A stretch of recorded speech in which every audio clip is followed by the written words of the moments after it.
Sunset and Jericho is Canadian crime writer Sam Wiebe's fourth installment in the Dave Wakeland series. I've read them all. From Invisible Dead in 2016, over Cut You Down in 2018, and Hell and Gone in 2021.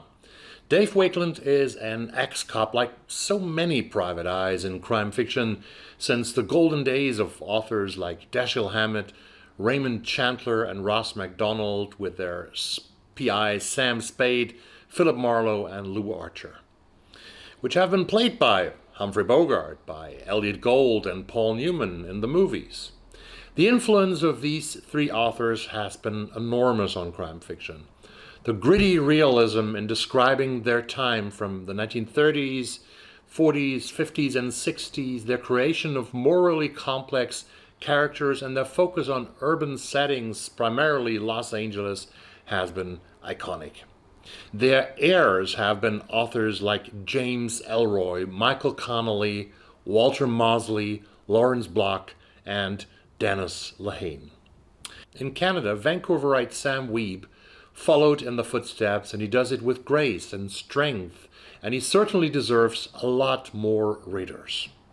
His private investigator, Dave Wakeland, has lost his great love, Sonia, a policewoman who moved to Montreal in Hell and Gone. But Wakeland cannot leave Vancouver, which he hates and loves at the same time, and which is in every part of his DNA. And he also has problems of completely committing himself into a relationship, like many private eyes.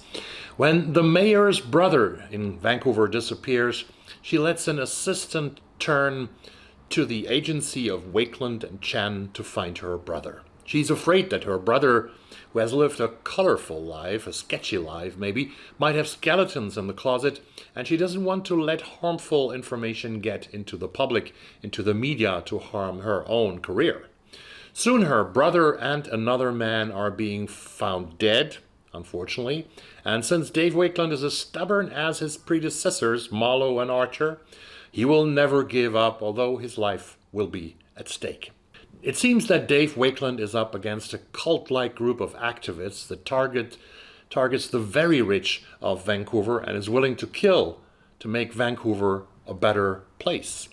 And here we reach a point where Wakeland and Wiebe connect, and where Wakeland at least might understand his opponent's basic interests, basic motivations, because Wakeland himself sees the development of Vancouver quite critical. Like the American cities on the West Coast, like Los Angeles, like San Francisco, Portland, and Seattle, even Vancouver has gone through huge changes in the last decades, from the 1960s, 70s, and onwards.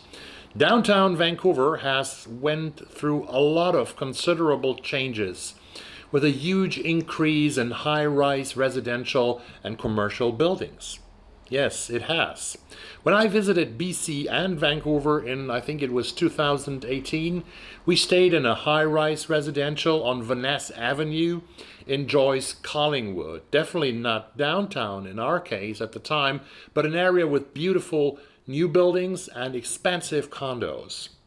So people started lending out them as Airbnbs, which is not allowed anymore. However, Joyce Collingwood is also an example for the significant changes that Vancouver is going through. Here, expansion, and since the 1990s, the city has only become not only one of Canada's, but the whole world's most expensive cities to live in terms of housing prices. Housing affordability is as much an issue in Canada and in Western Canada and British Columbia as it is in the United States. Gentrification is happening everywhere, and homelessness, even there, is rising year by year. Although, when I visited Vancouver 6 years ago, it was not as prevalent as in the United States. A few people make enormous profit of all that. Some of the people are characters in Sunset and Jericho. Social inequality, gentrification, and moral ambiguities are at the core of this novel, and they have been in earlier books by Sam Wiebe. The socio-economic DNA, the divide of the city, the enormous disparity between the rich and the poor are important to describe for Sam Wiebe. Here he is again in the tradition of an author like Raymond Chandler, whose books depicted the amorality of his times in the 1940s and 50s and early 60s. But Wiebe also follows in the footsteps of the Swedish crime writers Maj Sjöwall and Per Wahlöö, who wrote 10 novels between 1975 and 1985, where they used the genre, the crime fiction genre, to describe the dark sides of the welfare state Sweden that, according to them, hurt the socially most deprived and was actually a betrayal of the working class. Fans like me, and hopefully you, can be calm about Dave Wakeland, since a 5th installment of the series is already in progress and work. It's called Wrath of Exiles, and it's in the making. There's no publication set yet. No publication date here. And more good news is that Cineflix is preparing a TV show around Sam Wiebe's Vancouver noir novels with Dave Wakeland. Even here, we wait still for a date of release. If you like intelligent and atmospheric thrillers, if you are interested not only in London or Los Angeles, but also in Vancouver, Canada, you simply must read Sam Wiebe's novels. They are absolutely worthwhile reading.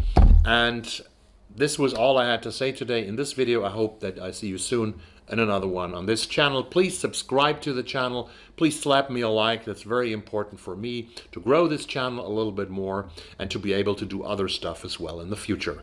Thank you and bye-bye. Adios. Auf Wiedersehen.